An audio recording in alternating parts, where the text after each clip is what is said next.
KPBS On Demand is supported by Paint Care, offering households and businesses in California more than 800 leftover paint drop-off sites for recycling. Quantities of 100-plus gallons of paint may qualify for a large volume pickup. Learn more at paintcare.org. This week on KPBS Roundtable, California is overhauling its mental health care system. That's according to Governor Gavin Newsom, who recently signed a bill that expands who can be involuntarily treated. What this change does, SB 43, is affecting the definition of gravely disabled. It expands it. Plus, a look into Care Court, the treatment program rolled out in San Diego County earlier this month. I think that there was a lot of surprise from individuals to learn the narrowness of focus of Care Court. Don't go anywhere. Roundtable is coming up next.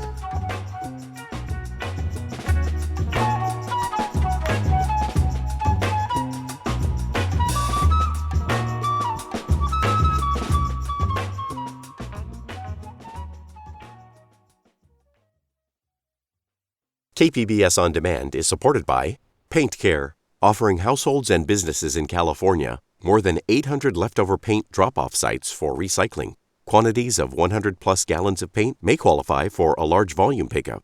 Learn more at paintcare.org. Welcome to KPBS Roundtable. I'm Matt Hoffman. California is overhauling its mental health care system. That's according to California Governor Gavin Newsom. He recently signed a bill that expands who could be involuntarily treated, and voters will soon be asked to help support that overhaul. These looming changes come as the state is embarking on another new treatment program involving a new type of court. But how exactly does Care Court fit into all of this? Joining us to dive into it all are Courthouse News reporter Alan Rakelmy, Cal Matters Health and Mental Health reporter Jocelyn Weiner is here with us, and San Diego Union Tribune watchdog reporter Lindsay Winkley also joins us. I want to welcome you all here to Roundtable. Let's start with some of the changes coming for conservatorships, and that's when a judge appoints someone to make a decision for a person who may need some help. The governor says a bill he recently signed will, quote, better help and protect Californians most in need of care. Alan, why could conservatorships be expanding? This is about Senate Bill 43, and it changes the Lanterman-Petraeus Short Act. And one thing I want to say is that it talks about two different things. There's the involuntarily detaining someone, and there's conservatorships. And that first one is much shorter, whereas conservatorship is up to a year or more. Having said that, what this change does, SB 43, is affecting the definition of gravely disabled.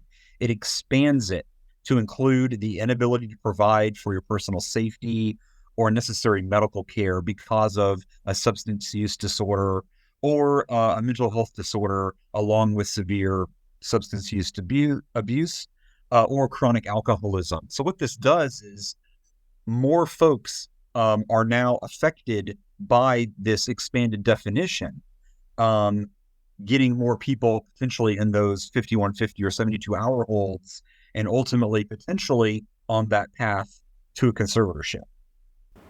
Yeah, the Lanterman-Petraeus Short, which is also known as LPS, is more than 50 years old, and there's been efforts to change this law for a long time that have failed. And it has seemed almost untouchable until now. But yeah, now advocates and county leaders are saying they're expecting the new legislation is going to lead to more people being placed in treatment facilities against their will. And Jocelyn, when we're talking about conservatorships, like what exactly is a conservatorship? Like Alan sort of alluded to it, but like some people might be thinking about celebrities who maybe like have a parent sort of controlling their life, but it sounds like they come in different forms. Yeah, so basically a conservatorship is a legal arrangement in which a court appoints a representative to make decisions on behalf of someone. That can be because they're considered to be cognitively impaired due to dementia or intellectual disability or serious mental illness. And so the court considers them as being unable to make decisions independently. And this can mean everything from taking away rights to make medical and financial decisions to control of basic life choices like where to live and whether they can marry. In California, there's two types. There's the type that Britney Spears was under, which is a probate conservatorship. And these are mainly designed for people who have intellectual disabilities or dementia. And then there's the Lanterman-Petrus Short conservatorships, which are designed for people with serious mental illnesses who are considered to be gravely disabled. And we know that there's some other types of involuntary treatment, right? Lindsay, like what comes to mind for me is a 5150. I think Alan mentioned it earlier. It's sometimes called like a 72-hour hold. We know that you and a team over at the Union Tribune, like you guys did a whole series on this in San Diego. What is that process and how could somebody be placed into one of those? Yeah, so as Alan sort of already alluded to, and so did Jocelyn, the 72-hour hold, also called a 5150, sort of falls under the LPS Act. And so it's one of the ways in which people can be held against their will when they are believed to be a danger to themselves or others or gravely disabled, which, as we've already mentioned, that definition was recently expanded. So it touches on a lot more people now. And so, that's sort of the basics of that particular hold. And you saw that being used quite a bit, like when you guys did that 72-hour series? Yeah, absolutely. And, San Diego is certainly not alone in that. Sort of across the state over the last 3 decades, the rate at which adults have been placed on 72-hour mental health holds has almost doubled. For kids, the number has increased, nearly tenfold. So it's certainly on the rise, as are a lot of forms of those kinds of holds. There's several different kinds, not just 72-hour ones. So even though this is passed into law, it was passed by the legislature, the governor endorsed it, not everyone seems to agree with the governor that broadening who is eligible for a conservatorship is like a good idea. And Alan, we know that you recently wrote about this. What are some of the general concerns there? Well, I spoke with Phoebe Bell. She's the behavioral health department director in Nevada County. And one of her main concerns was concerning folks with substance use disorder. And those concerns were also echoed by the California Society of Addiction.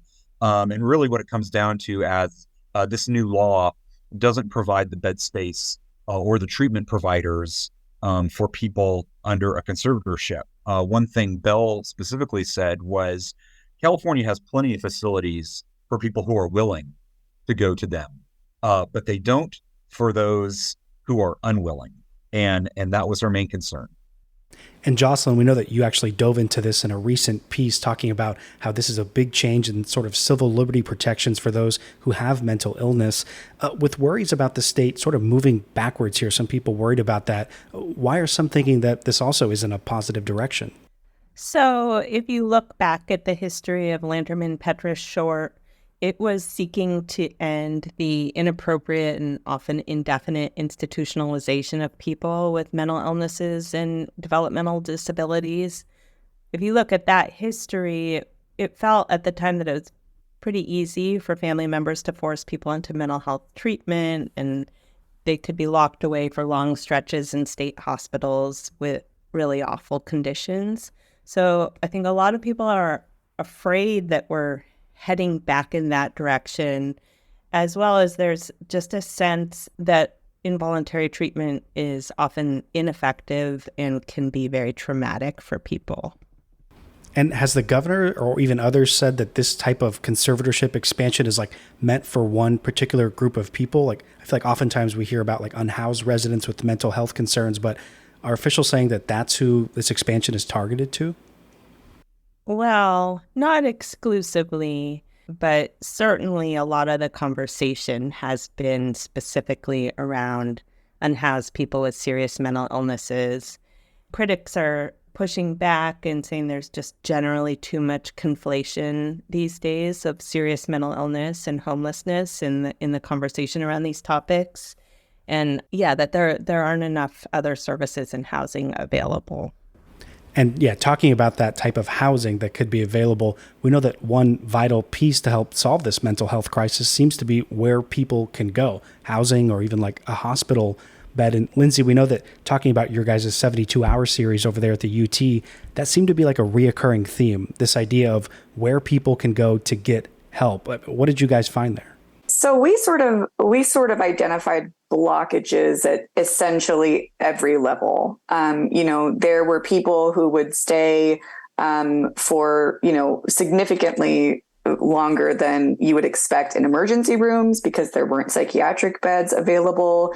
You had people who were sort of languishing in psychiatric hospitals because there weren't the kinds of facilities that were needed to take them after they had been treated. So there are homes that help individuals sort of live with their mental illnesses, and they're in very short supply. And so obviously this has been sort of a growing concern for a very long time. But that concern has increased as the state has sort of added in, new mechanisms to try and get these people, people who are struggling with mental illness treatment. And I think that's sort of a recurring question is we already have issues ensuring that people are getting the help that they need. How is this new system going to fit into our currently broken system? And Jocelyn, have you heard some of those same concerns in terms of like a lack of beds for these types of cases? Yeah, lack of beds, lack of services, lack of housing. All of those have been kind of ongoing. And also with respect to conservatorship, that the public guardian system's underfunded, isn't funded at the state level. It's all paid for by counties. So that's another area that people are concerned about being overloaded. And when you say public guardian, what exactly are you referring to there? The people at the county who basically take over when there's a conservatorship. They're called public guardians, or they can also be known as conservators. And Lindsay, you want to jump in here? Yeah, well, I just wanted to add that, in addition to sort of just these like structural shortages, there's also sort of tertiary shortages, right? Like a lot of people will talk about the fact that we don't have enough mental health care workers, right? And so even if, for example, during our project, we noted that there were some hospital beds that were in fact available, but because they didn't have the people to work those facilities, they were effectively not available, right? And so I think that, yes, we do need to talk about sort of like expanding the resource itself, but also the people who facilitate those resources. That's a very good point. We've known about shortages in healthcare and mental health for a long time. And I think the county says they need to hire like 15,000 more mental health workers over a certain period of time. But in terms of addressing the bed shortage or the housing shortage, Alan, it sounds like the state has a plan. Now, sort of it relies on voters approving that plan with some new legislation that was passed. What exactly are voters going to be seeing next year? Right. And I think this goes directly to what that Nevada County Behavioral Health Director was talking about, because these two bills that were signed by the governor last week will go under the heading of Proposition 1 on the March ballot.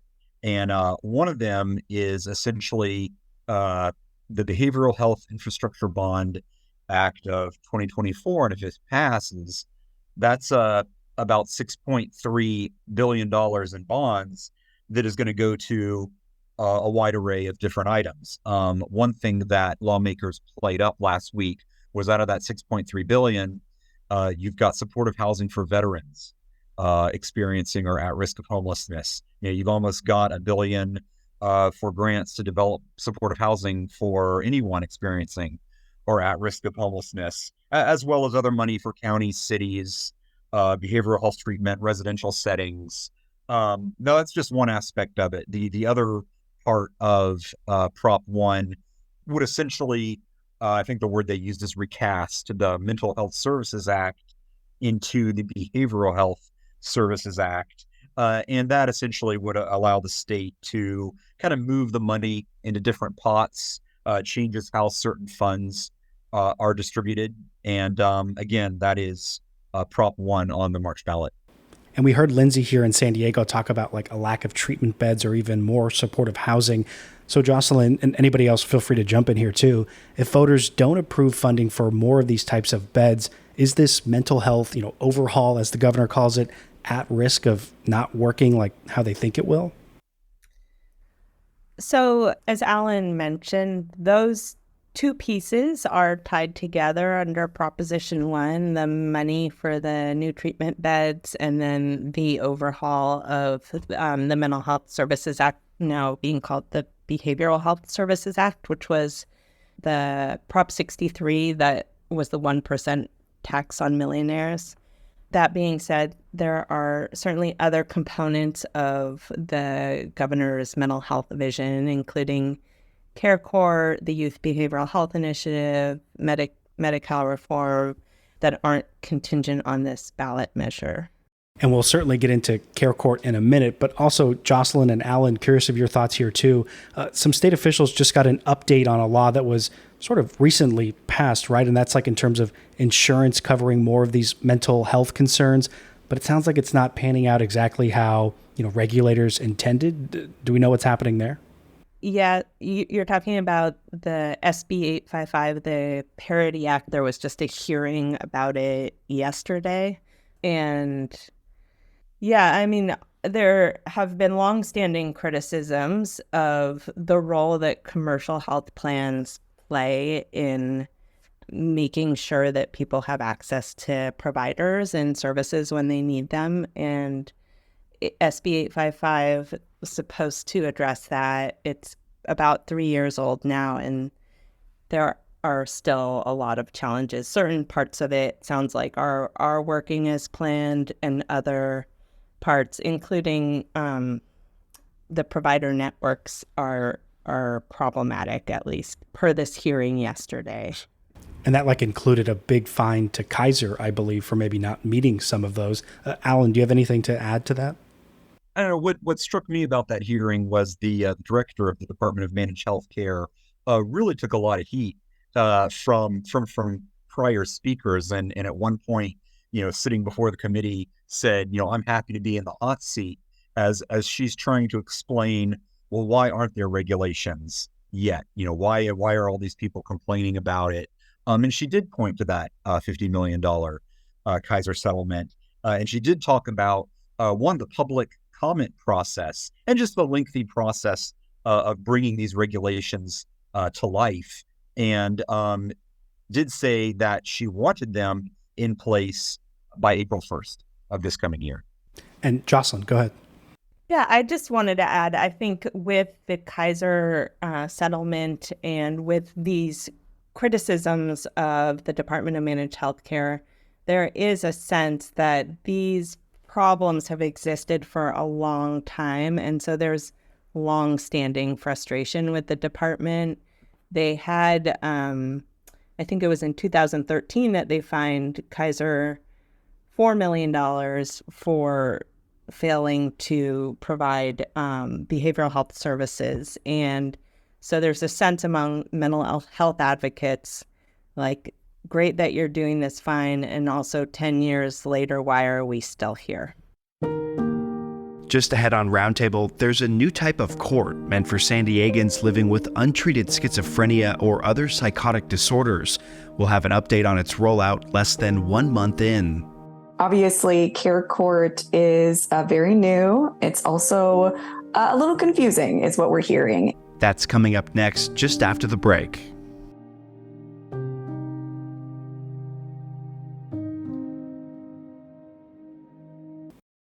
KPBS On Demand is supported by Paint Care, offering households and businesses in California more than 800 leftover paint drop-off sites for recycling. Quantities of 100-plus gallons of paint may qualify for a large volume pickup. Learn more at paintcare.org. You're listening to KPBS Roundtable. I'm Matt Hoffman. This week, we're taking a look at Governor Gavin Newsom's efforts to transform California's mental health system. I'm joined by Jocelyn Weiner from Cal Matters, Courthouse News' Alan Rakelmy, and Lindsay Winkley from the San Diego Union Tribune. So there's another treatment program rolling out, Care Court. It's meant to address those living with untreated schizophrenia or other psychotic disorders. And Jocelyn, you say this is Governor Newsom's signature mental health legislation from last year. It's being rolled out in 7 counties and just started this month. How is Care Court supposed to work generally? So it basically allows family, close friends, first responders, behavioral health workers to petition a court to compel a person with untreated schizophrenia, spectrum, or other psychotic disorders into a court-ordered treatment plan. And counties have noted that it's intended to address a fairly narrow population in terms of diagnosis, but I think they're they're trying to temper some of families' expectations of what it will be able to achieve. And we'll certainly get into the compelling someone to do that part and the tempering of expectations in a minute. And Lindsay, we know that San Diego County was one of those first 7 counties to roll it out. It just happened earlier this month. You recently wrote about how it's been going so far. What were you able to find? Yeah, it's going slowly, which I think is what most people expected. Obviously, Care Court is very new. It's also a little confusing is what we're hearing. And there's a lot of different moving pieces. And I think that everybody expected that it was going to take some time to sort of establish itself. And that's certainly what we are seeing at this point. So let's get into how the state's changes to conservatorships may or may not overlap or impact Care Court. There still seems to be a little bit of confusion about if it is voluntary or mandatory. We have a clip from Luke Bergman. He's director of San Diego County's Behavioral Health Services Department. Here's what he had to say about that. Care Court is absolutely voluntary. And it's one of the sort of misunderstandings of it that has prevailed over many months.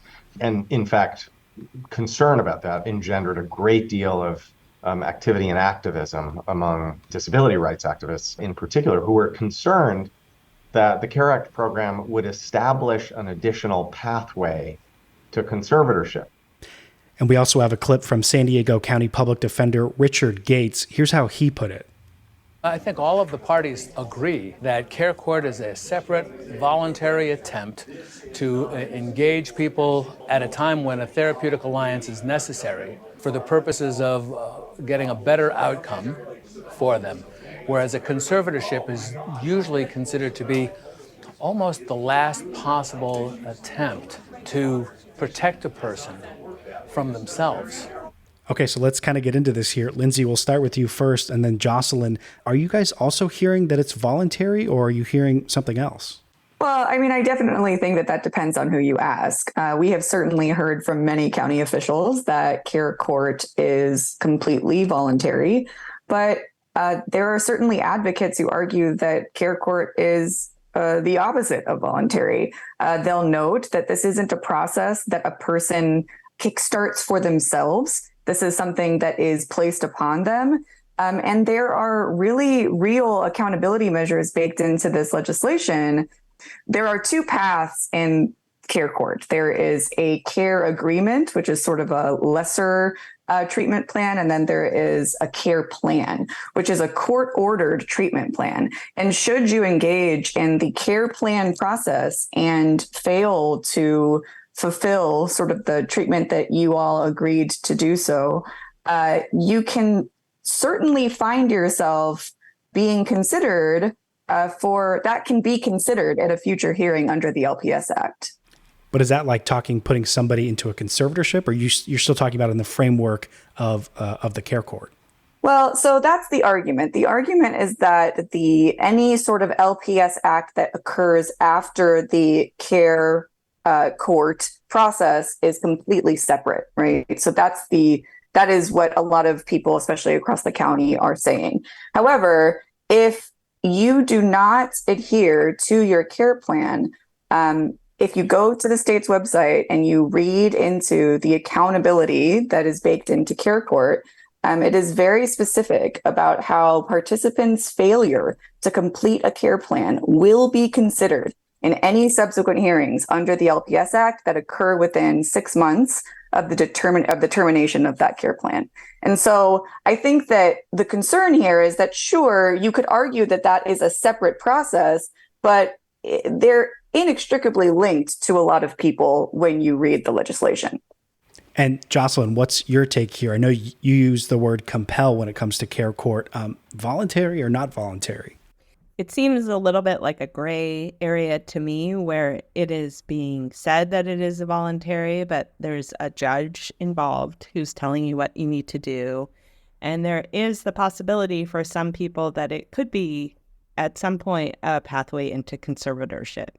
Well, I just wanted to add that obviously judicial discretion is a really big part of CARE Act. People locally have talked about this, people statewide have talked about this.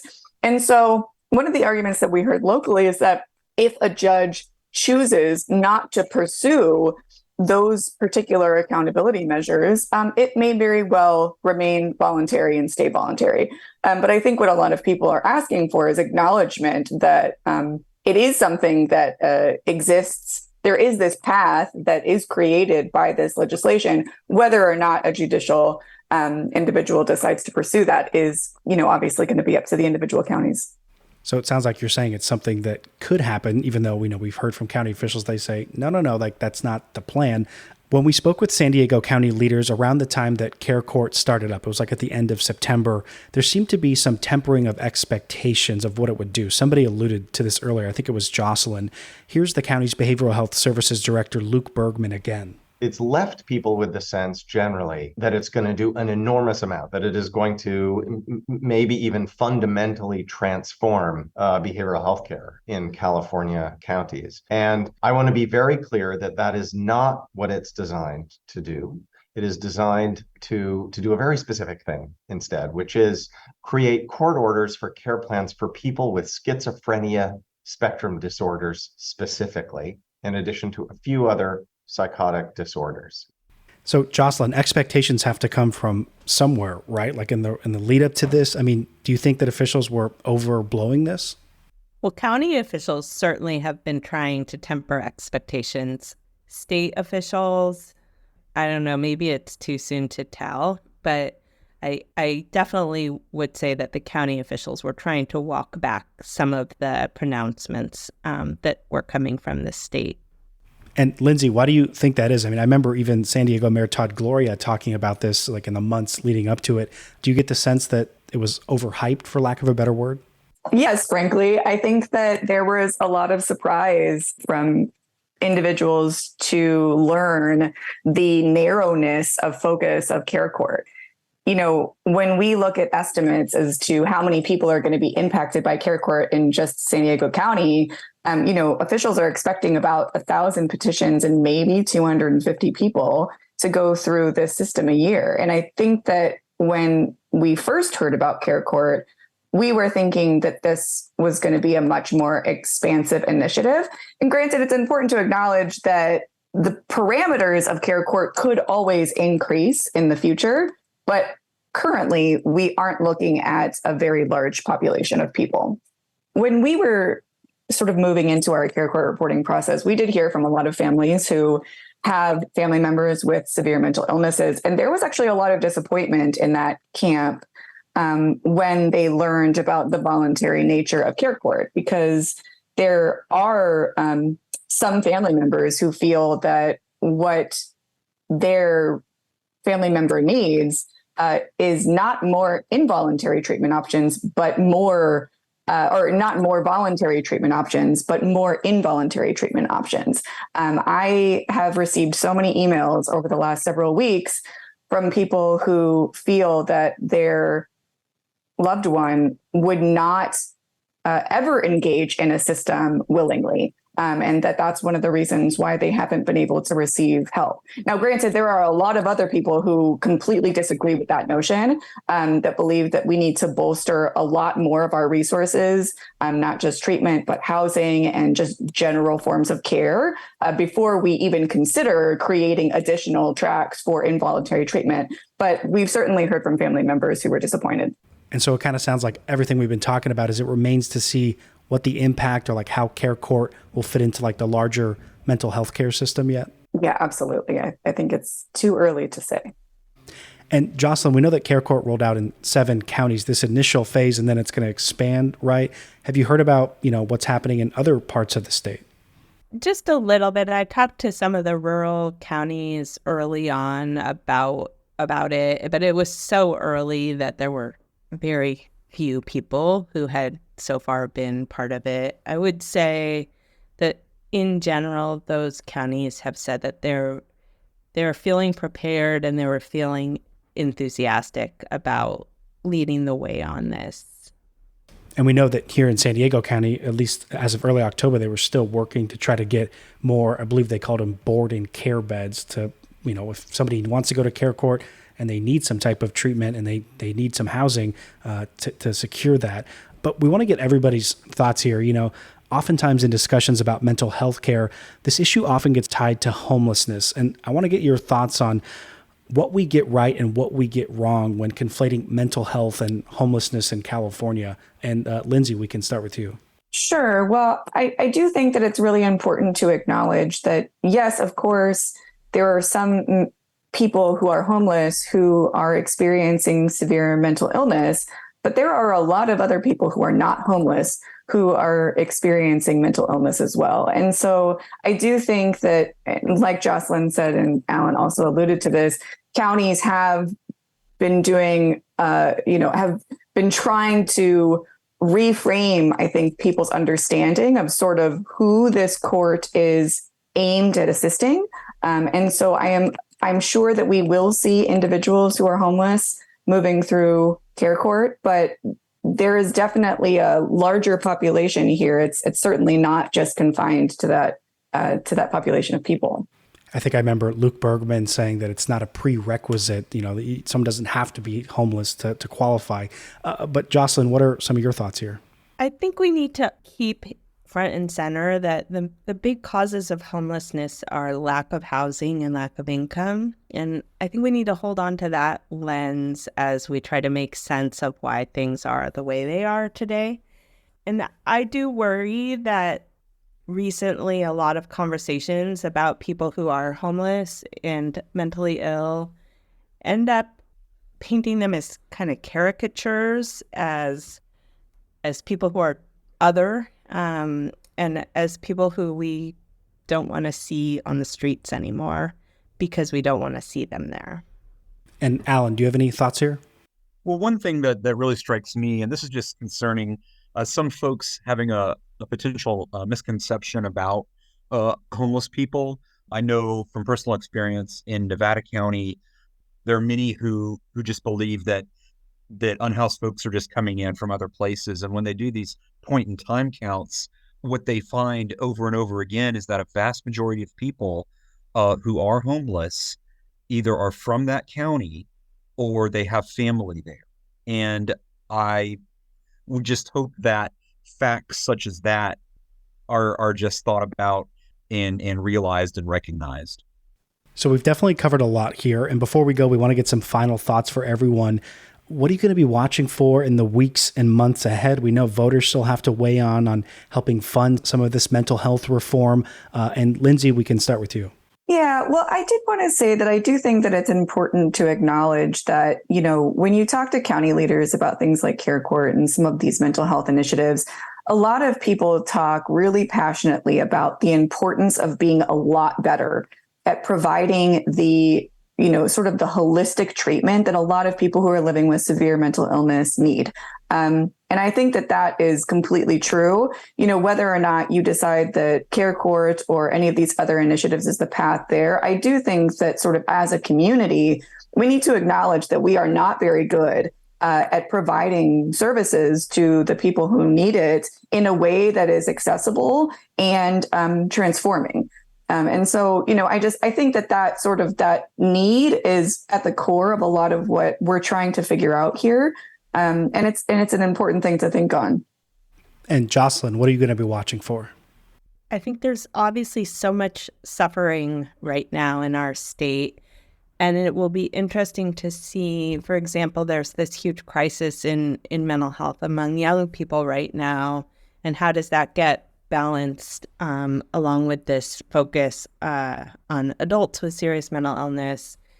And also, as we talked about earlier, what role does the private sector, the commercial health plans, play in paying for care court and some of these other services, as well as just making sure that they are providing health care to the people who are on their plans? And Alan, you have the final word. Thank you. Well, one thing I'm definitely interested in as we get closer to the March election date, I want to know what is the messaging coming out of the state, the supporters of Prop 1, as well as its opponents. What do they say? Why did they say it? Is something I'll be looking for. Well, we can certainly keep this discussion going, but we're going to have to end it there. I've been speaking with Courthouse News reporter Alan Rakelmy, Cal Matters Health and Mental Health reporter Jocelyn Weiner, and San Diego Union Tribune watchdog reporter Lindsay Winkley. And all of you, thanks so much for being here and helping us sort through all this. Yeah, thank you so much for having me. Thanks for having me too.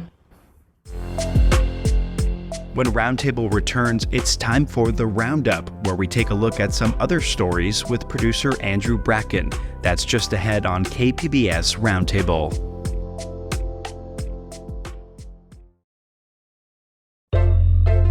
You're listening to KPBS Roundtable. I'm Matt Hoffman. It's now time for our weekly Roundup. It's where producer Andrew Bracken comes in with some stories he's been following throughout the week, some other top stories. Andrew, happy Friday. Hey, Matt. Great to have you here. Okay, so what's on your list this week? Well, you might remember on an earlier roundtable back in August, we talked about this so-called water divorce that was going on. Two smaller districts, Rainbow and Fallbrook, were attempting to leave the San Diego County Water Authority. And there was a pretty contentious, some contentious and controversial back and forth on that. The San Diego County Water Authority was trying to prevent them from leaving, and they were putting together a vote to put to their voters in Fallbrook, in Rainbow, to see if they could leave that district. One effort that came out of that was an effort to make a state bill that would change how these smaller districts could leave these larger ones. Make it harder, basically, right? It would change how the voting works. Instead of just going to the voters of Fallbrook or those in the Rainbow Municipal Water District, it would also go to the larger district around San Diego County. One local state senator, Tasha Burner Horvath, she put together a state law to kind of help stop this effort from Fallbrook and Rainbow leaving. And Governor Newsom signed this bill in the flurry of bills he signed this past legislative session. We had two reporters on that, Mackenzie Elmer and Alexander Nguyen, in a previous roundtable, if you want to get into the San Diego water divorce. But we know that this is something that's important because the Water Authority basically says, if they leave, we're going to be stuck with more infrastructure investments, a la, people are going to have to pay more for their water, whereas these two districts are saying, we're already paying higher rates than we should because we think we can get water cheaper elsewhere. So it sounds like it's only going to get messier. Well, and the interesting thing is this new state law, it actually won't take effect until next year. But Fallbrook and Rainbow, their voters are going to vote on this water divorce this fall. So that law, it may prevent smaller districts from contemplating this in the future, but it won't play a role necessarily in Fallbrook and Rainbow's future as part of San Diego's water district. Something we'll definitely keep our eyes on. Okay, what else? Coyotes, Matt. San Diego Union Tribune's David Garrick published a piece about coyotes, specifically asking if he says, are they getting bolder, basically? And it's interesting because it cites this kind of, increase in sightings of coyotes, but also asks questions if that's actually verified by the data. One reason for this increase may be that there's just so many more video cameras on people's homes so that they, see the wildlife more frequently around their homes. In any case, San Diego's County News Center put out kind of like a how-to, like what you're supposed to do if you do see a coyote out there. First off, stop and yell. So stop, yell at it to go away. And it says, make yourself look big and scary by waving your arms around, maintaining eye contact, stomping your feet, making loud noises. So I think it's all about just making your presence felt and not showing fear, which would be hard for me to do if I came across a coyote. And then the last one is maybe a little more obvious. Always maintain a safe distance. And I don't know if you've come across any coyotes. I have not. There's not a lot. Well, maybe there are coyotes in Mission Valley. I've not seen a lot of coyotes in this area. Actually, there could be because there's a lot of hills. But I haven't seen any. The only one in there, maintain eye contact. That sounds scary. I don't know if I would want to do that. Yeah, that's a tall order. That one's a tall order. I agree. Tall order. I have seen coyotes before in other parts of Southern California. The one giveaway to me is sometimes people are like, is that a coyote? Isn't it? One thing to me is always they seem a little bit thinner than a dog. You know what I mean? Because I also have most of my dogs have kind of looked coyote-ish. We've often wondered if they have been part coyote. But one difference when we see these sort of wild coyotes is they're just super kind of gangly, sort of very, very thin. So that's my giveaway. And then the last thing that this County News Center piece does mention is this, you can get these things called coyote rollers. And they're just something, I guess, you can put on your fences to prevent coyotes from jumping over them. So that's another suggestion if you're worried about coyotes in your area. Yeah, I know that this is something that came up during our weekly news meeting, and there was a lot of discussion about, are there more coyotes, are there not? And our science and tech reporter said that a roadkill study showed that maybe there's not an increase in coyotes. But like you said, a lot of people have these video doorbells, so maybe seeing more of them. All right, what else? Axios San Diego, they had a little piece about what they called Nepo homebuyers. A Redfin report that it refers to found that nearly 40% of recent buyers under 30, they received at least some money from family to be able to afford their house, the down payment on their home. And so it's just this idea that you need to have this sort of, family wealth to be able to afford any kind of home, even a starter home, are incredibly expensive for people today. And another study they referred to, I think it's from Bankrate, said that, about 3/4 say affordability is the number one obstacle from preventing people from buying a home. Not surprising here in San Diego. And if my parents are listening, I would love to get a home. So let's be Nepo home buyers. Okay, what else you got? Well, on the sports front, the San Diego Wave FC, they finished their regular season. They won the NWSL Shield. That is given to the team with the best regular season record. And what's even better, so they're in the playoffs. They're going to have a home playoff game at Snapdragon. That's going to be Sunday, November 5th.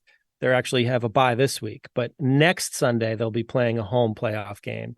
But what's even cooler is, not to get ahead of it, but the NWSL Championship will be played in Snapdragon this year, whether the Wave are in it or not. But at least they're in, prime driving spot to be able to make that final. So we'll see there. Recently in Roundtable, we reviewed the disappointing Padre season. And one thing that came up was this idea of a San Diego sports curse. Star forward Alex Morgan, after they won this match this last weekend and won the Shield, she did kind of refer to the lack of titles in San Diego. Here's what she had to say. We want to win the whole thing. The Shield is amazing. We're going to celebrate that, but we want to also have the championship as well and bring it to San Diego because I don't know, even in soccer, out of soccer, if there have been many or any championships here in San Diego. So we want to be that team. And this is pretty extraordinary. The Wave, they're only in their second season. It usually takes a few seasons for expansion teams to kind of get up and running, but they have proven themselves to be a very successful organization. And this is a good sign of the future to come. So we'll see how the rest of the season plays out. It is very exciting, and it's awesome to see San Diegans and San Diego sports fans supporting them. Their most recent home game, I saw a photo of the Jumbotron, 30,000 fans in there in Snapdragon Stadium. So just so cool and so exciting to see all the photos of them celebrating.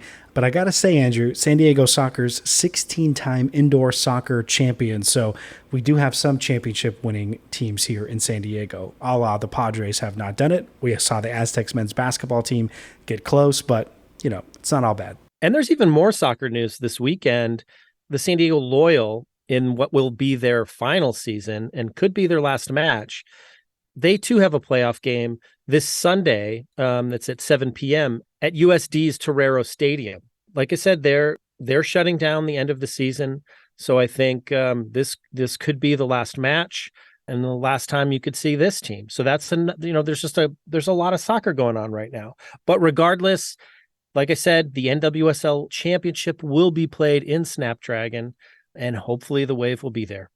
We definitely hope that's going to be the case. All right, you got one more? Yeah, one more. I saw this in the UT. There's a very, very short story contest. It's called the Matchbook Story Contest, and it's from Library Foundation SD's library shop. Basically, anybody can submit a very short story. The idea is it's a story that fits on a box of matches, about, less than 50 words or so. And it's for like a $5 entry fee. Also, teams can enter. That's a little bit more, but you can have $75 with unlimited entries from a company or a group or something.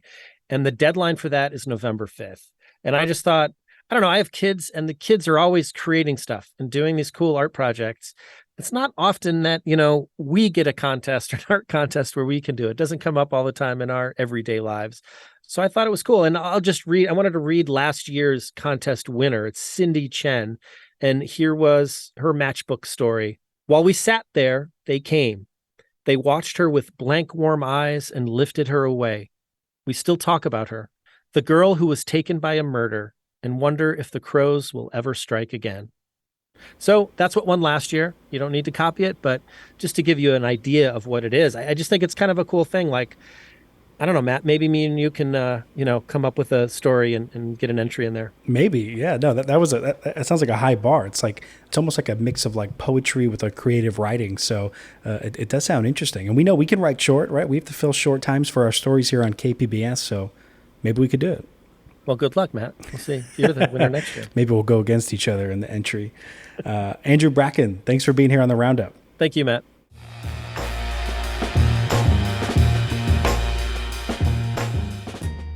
We appreciate you joining us for Roundtable this week. If you have a question or comment on anything you heard today, you can leave us a voicemail, 619-452-0228. You can also email us, roundtable@kpbs.org. If you missed any part of the show, check out the KPBS Roundtable podcast. Roundtable airs on KPBS Radio at noon on Fridays and again on Sunday at 6 a.m. Roundtable is produced by Andrew Bracken, and I'm your host, Matt Hoffman. Thanks so much for being here with us. Have a great weekend.